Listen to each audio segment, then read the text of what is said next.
नमस्कार प्यारे विद्यार्थियों, कक्षा 11 राजनीतिक सिद्धांतिक परिचय पुस्तक के अंतिम अध्याय विकास के बारे में आज हम चर्चा करेंगे। बहुत महत्वपूर्ण अध्याय है। विकास क्या है, ये परीक्षा में विद्यार्थियों के 1 या 2 नंबर का सवाल आ सकता है।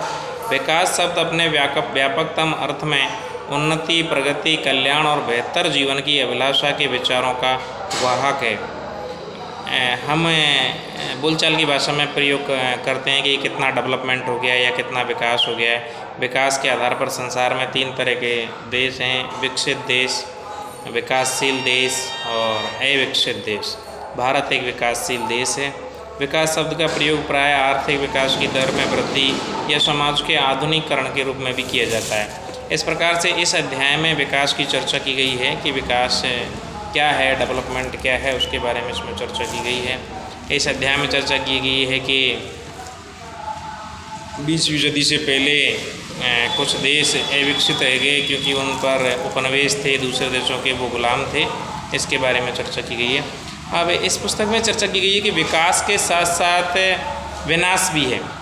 जैसे इस पुस्तक में चर्चा की गई है नर्मदा बचाओ आंदोलन के बारे में कि इस बांध बनाने से, सरदार सरोवर बांध बनाने से वहाँ रहने वाले जो बासिंदे हैं उनको काफ़ी परेशानियों का सामना करना पड़ा है। इस पुस्तक में चर्चा की गई है गरीबी और अमीरी के बारे में, विकास को लेके कि उत्तरोत्तर विकास ना केवल अमीरों का हो रहा है बल्कि गरीब व्यक्तियों का भी हो रहा है। इस पुस्तक में जो सबसे महत्वपूर्ण चर्चा की गई है वो की गई है केन सारो विवा के बारे में। केन सारो विवा नाइजीरिया के रहने वाले थे। 1950 में नाइजीरिया के ओगोनी प्रांत में तेल निकला जिसका परिणाम कच्चे तेल की खोज में हुआ। केन सारो विवा जन्म से ही ओगोनीवासी थे। 1980 के दशक में एक लेखक और एक पत्रकार और टेलीविज़न निर्माता के रूप में जाने जाते थे।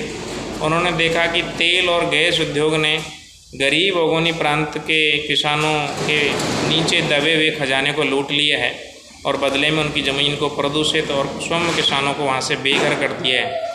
सारो विवा ने अपने चारों ओर होते इस शोषण को लेकर प्रतिक्रिया की और उन्होंने एक आंदोलन किया जिसकी इस पुस्तक में चर्चा की गई है। सारो विवा ने 1990 में एक खुले ज़मीनी और समुदाय पर टिके हुए राजनीतिक आंदोलन द्वारा अहिंसक संघर्ष का नेतृत्व किया और इस आंदोलन का नाम था movement for survival of Ogoni people, Ogoni लोगों के अस्तित्व के लिए आंदोलन। तेल कंपनियों को 1993 तक ओगोनी से वापस भागना पड़ा।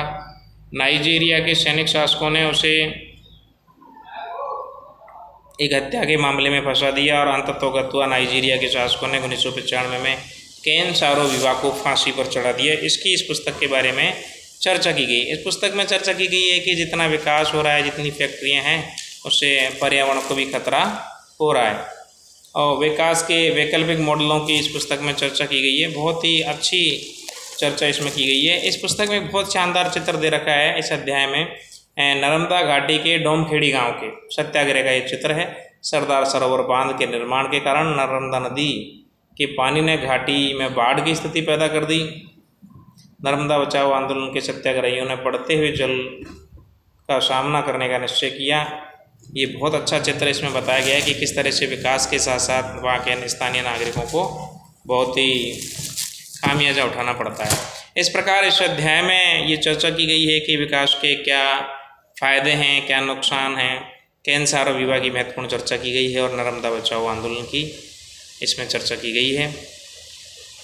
इस तरह से हमने 10 वीडियो राजनीतिक सिद्धांत एक परिचय कक्षा 11 की पुस्तकें बना दी हैं। 10 ही अध्याय इस पुस्तक में।